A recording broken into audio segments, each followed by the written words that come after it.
Buenas tardes, Colombia. Soy Cristina González Copeiro, la directora del Departamento de Gestión de Información Científica de FECIT, y quiero agradecer en primer lugar a Conciencias por haber contado con FECIT para poder explicar cuál es el sistema de evaluación de las revistas científicas aquí en España.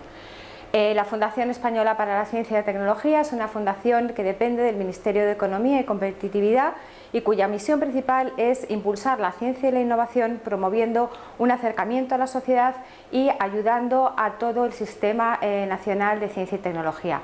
Disponemos de unos objetivos, principios y ejes de actuación, y el eje de actuación número 4, servicios para el sistema español de I+D+I, es el que rige las actividades que lleva a cabo mi departamento.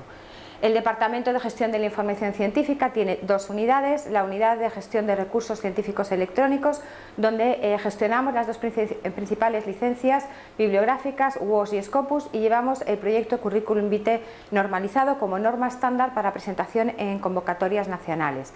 Por otro lado, la unidad de repositorios, acceso abierto y revistas, gestionamos el proyecto Recolecta como Harvester nacional para depositar los artículos científicos fruto de publicaciones de financiación pública. Disponemos de la Ley de la Ciencia, creada en el 2011, cuyo artículo 37 conmina a los investigadores españoles a tener que depositar en los repositorios científicos, y el proyecto del que vamos a hablar, que es el apoyo a las revistas científicas españolas. Este proyecto nació en el año 2006, fruto de 4 necesidades que detectamos aquí en FECIT. Como licenciatarios que somos de la Web of Science desde el año 2004, descubrimos que las revistas, principalmente del ámbito de ciencias humanas y sociales, tenían muy escasa presencia en ámbito de bases de datos internacionales. Había una limitada profesionalización, por cuanto las revistas en el seno de las universidades no contaban con los medios suficientes para impulsar a la revista, no disponían de un sistema de gestión editorial, y era necesario crear unos indicadores que fueran lo suficientemente objetivos para que fueran reconocidos internacionalmente. Por eso FECIT diseñó un sistema de evaluación con unos estándares internacionales reconocidos por las bases de datos principales. ¿Cuáles son los objetivos del proyecto? Potenciar la mejora de la calidad científica, así como de los contenidos publicados. Por ello, ayudar a la mejor visibilización de lo que se publica en el Estado español, decantar a las revistas científicas españolas, a las mejores revistas científicas españolas, y ayudarlas a que se profesionalicen mejor con un sistema de gestión editorial. Y todos estos elementos confluyen en la necesidad de aupar a las revistas científicas españolas al mainstream internacional. ¿Cómo lo hacemos? Hemos creado unos estándares de difusión internacional, un proceso de evaluación de revistas científicas por las que otorgamos un sello de calidad que evaluamos cada 3 años. Aquellas revistas que ya lo tienen se tienen que volver a presentar al cabo de 3 años para poder renovarlo. Hacemos una promoción de las revistas españolas con las bases de datos internacionales. Esto no quiere decir que Thomson y Elsevier las incluyan, pero sí, una vez ha pasado nuestro proceso de evaluación, las tienen en cuenta para poder estudiarlas, pedirles la documentación y considerarlas de acuerdo a sus propios criterios. Y además las potenciamos con nuestras propias agencias de evaluación. Y por último, les damos un sistema de gestión editorial. ¿Qué garantías tenemos? En primer lugar, nuestro proceso de evaluación ha pasado la norma ISO, que regula que todo el procedimiento está perfectamente estipulado, con una normativa, con unas bases y una regulación. Creamos una comisión de acuerdo con unos estándares y unos criterios. Garantizamos, por tanto, los principios de publicidad, de no discriminación, de independencia y de total transparencia, y sobre todo intentamos hacerlo en un periodo de entre 5 y 6 meses, haciendo que todas las revistas pasen por un sistema de gestión documental electrónica.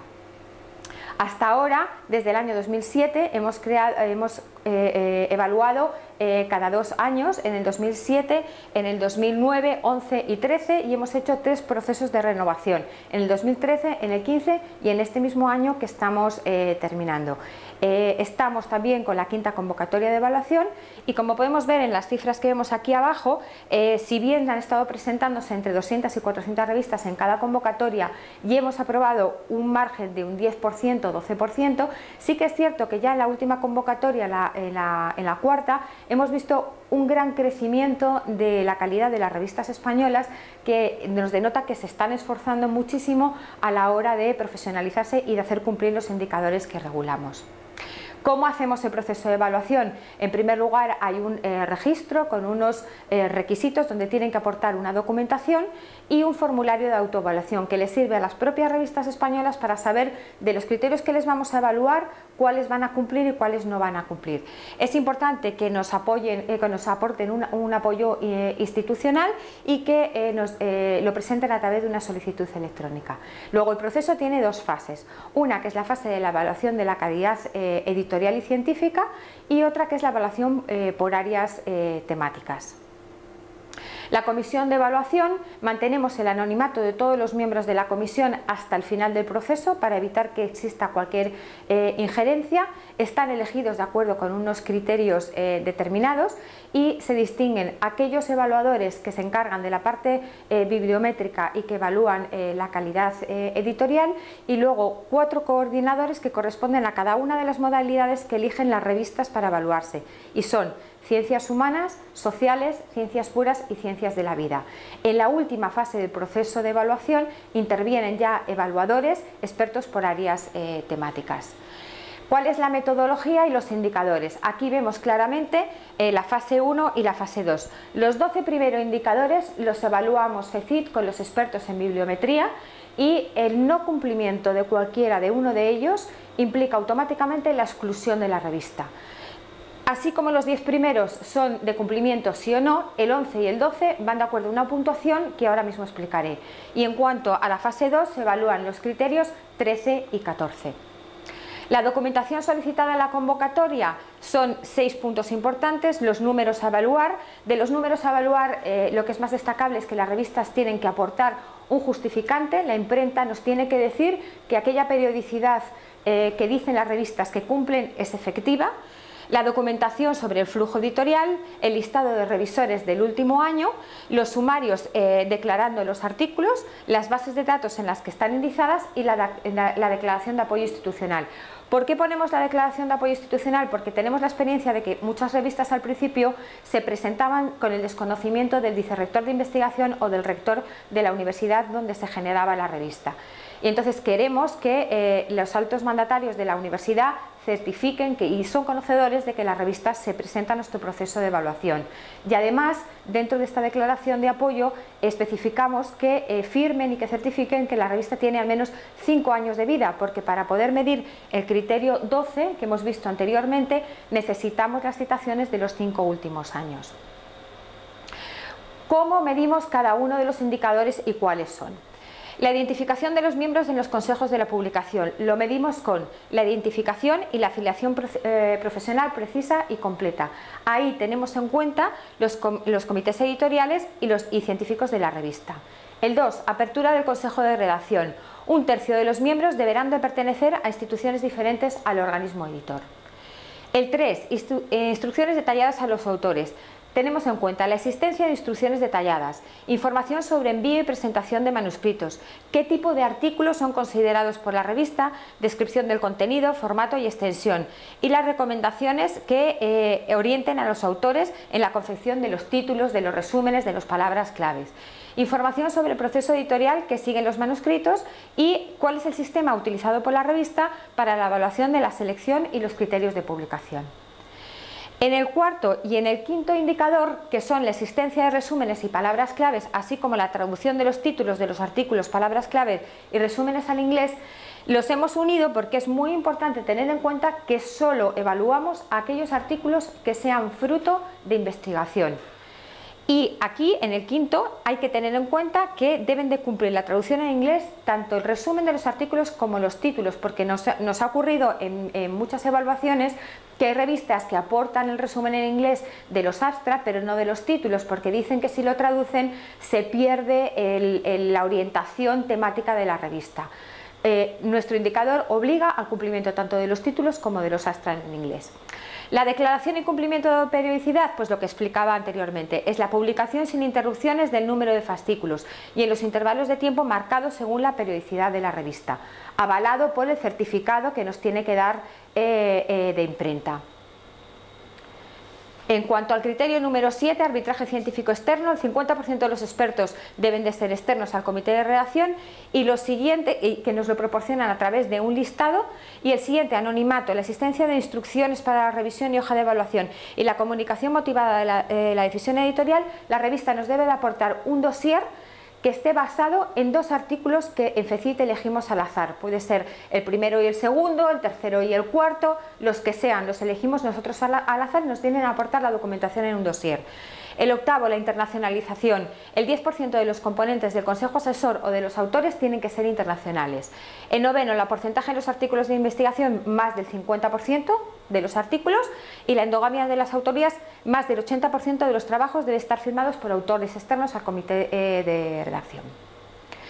El 11, la medición que mide la visibilidad internacional de las revistas en bases de datos internacionales. Aquí tenemos en cuenta que la revista esté en WOS y en Scopus, para la cual damos 5 puntos, pero también que esté en bases de datos especializadas, siempre y cuando sean multidisciplinares e internacionales. De tal forma que si está en una base de datos damos 3 puntos, si está en 2 bases de datos damos 5, y por aquellas bases de datos adicionales damos un punto adicional. Disponemos en un anexo en las guías y en las bases de la convocatoria de todas las bases de datos que nosotros consideramos. Si hay alguna base de datos que nosotros no hemos considerado, suspendemos la revista en la primera fase y en la alegación viene que sí que es una base de datos específica, lo tenemos en cuenta para el listado.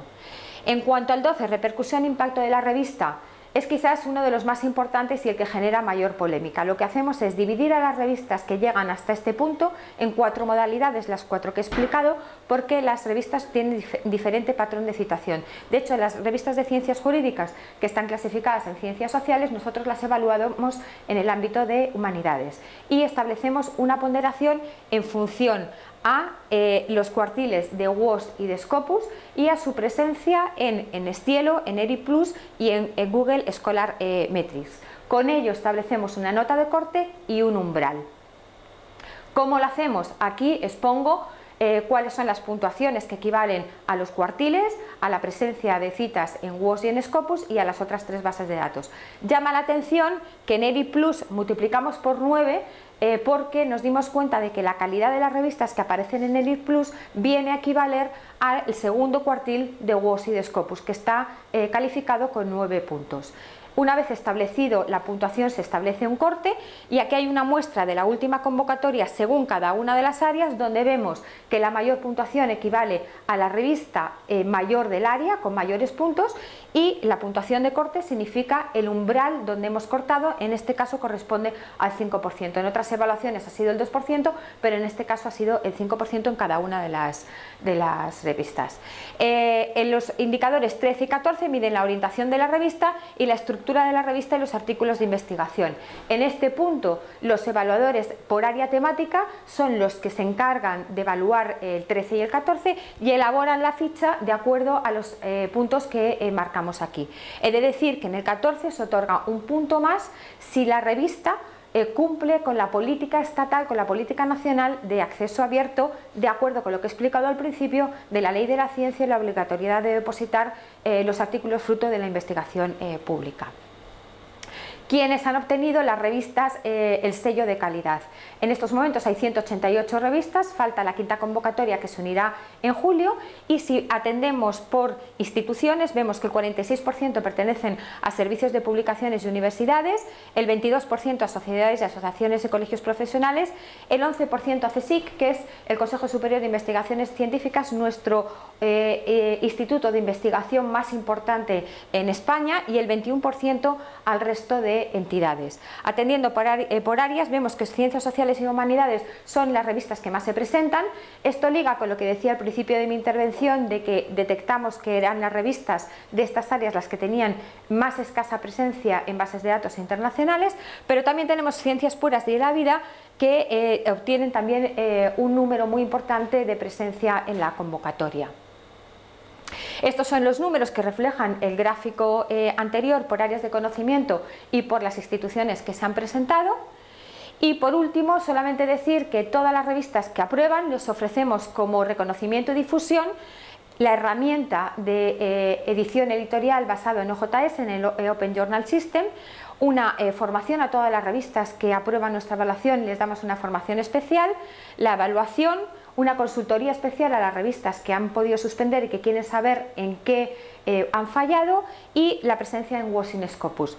Como dato relevante, de las 188 revistas, 71 están en WOS, 142 en Scopus y 146 en ambas.